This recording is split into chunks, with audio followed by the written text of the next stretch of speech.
पहले लोग कुएं का मैला कुचैला पानी पीकर भी 100 वर्ष जी लेते थे। अब आरओ का शुद्ध पानी पीकर 40 वर्ष में ही बूढ़े हो रहे हैं। पहले घानी का मैला सा तेल खा के बुढ़ापे में भी मेहनत कर लेते थे। अब डबल ट्रिपल फिल्टर तेल खाकर भी जवानी में हाँफ जाते हैं। पहले वो डल्ले वाला नमक खा के बीमार नहीं पड़ते थे। अब आयोडीन युक्त नमक खा के हाई लो बीपी लिए पड़े हैं। पहले वो नीम बबूल कोयला नमक से दांत चमकाते थे और 80 वर्ष में भी चबा चबा कर खाते थे। अब वे कोलगेट सुरक्षा वाले रोज डेंटिस्ट के चक्कर लगाते हैं। पहले वो नाड़ी पकड़कर रोग बता देते थे। आज जांच कराने पर भी रोग का पता नहीं लगा पाते हैं। पहले 7-8 बच्चे जन्म देने वाली माँ 80 वर्ष की अवस्था में भी खेत का काम करती थी। अब पहले महीने से ही डॉक्टर की देखरेख में रहते हैं, फिर भी बच्चे पेट फाड़ कर जन्मते हैं।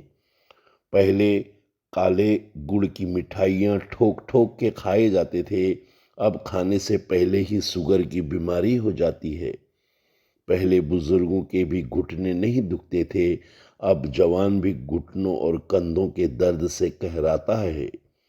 समझ नहीं आता ये विज्ञान का युग है या अज्ञान का। घर में सबसे पहले गाय की, कुत्ते की, पक्षियों की, खूब सारे मेहमानों की रोटियां बनती थी।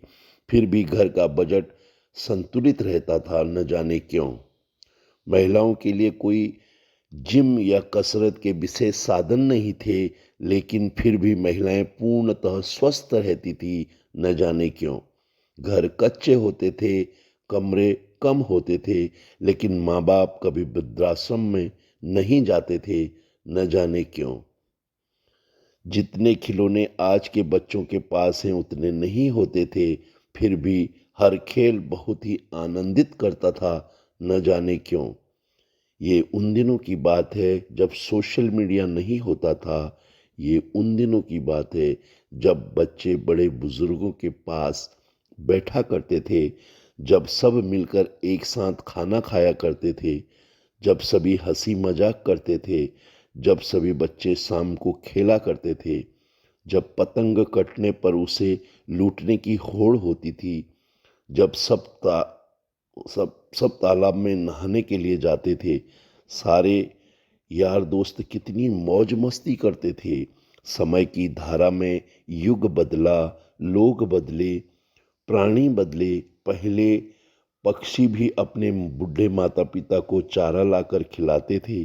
पक्षी का बच्चा अपने बूढ़े माँ बाप का पूरा ख्याल रखता था।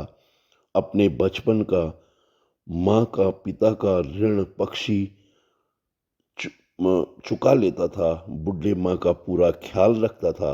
अपने बचपन का, माँ बाप का ऋण पक्षी का बच्चा चुकाता था। समय अपने जख्म ठीक कर लेता है, टाइम से हील्स।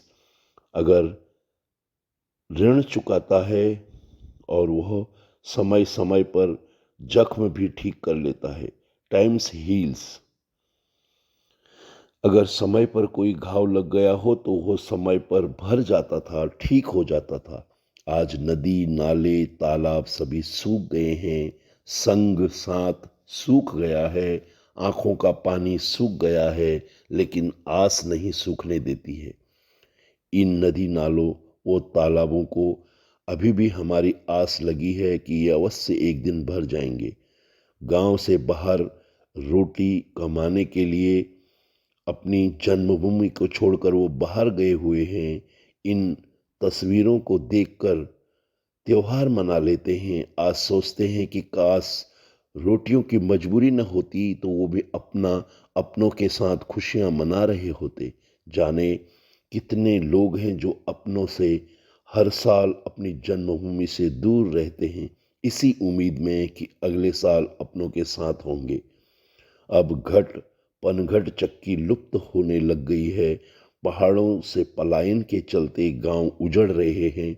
वन प्राणियों का आतंक बढ़ रहा है। बंदर, सुअर, तेंदुआ, बाघ गांव की तरफ चले आ रहे हैं। घने वन लुप्त हो रहे हैं। जंगलों में इन जानवरों के पास खाने को कुछ भी नहीं है। ये गांव की तरफ अग्रसर हो रहे हैं। लोग अपने गांव से पलायन करके विदेशों में और दूसरे राज्यों में बस गए हैं। अपनी जन्मभूमि के मिट्टी से तिलक करो क्यों, जन्मभूमि का पानी आप हमेशा पीते रहें।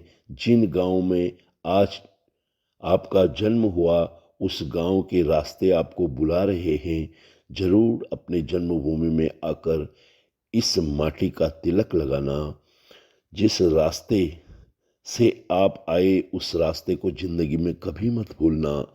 जननी जन्मभूमि स्वर्गादपि गरीयसी। देखिए, पहाड़ों में स्ट्रगल संघर्ष करती महिलाएं आज बंदर घरों घरों में आने लग गए हैं। बंदरों का बढ़ता आतंक थमने का नाम नहीं ले रहा है। अनेक प्रकार के अभियान अनेक राज्यों में चलाए जा रहे हैं। गवर्नमेंट से भी अप्रोच कर रही है आम जनता, लेकिन जनता की पीड़ा अभी तक ज्यों की त्यों बनी हुई है।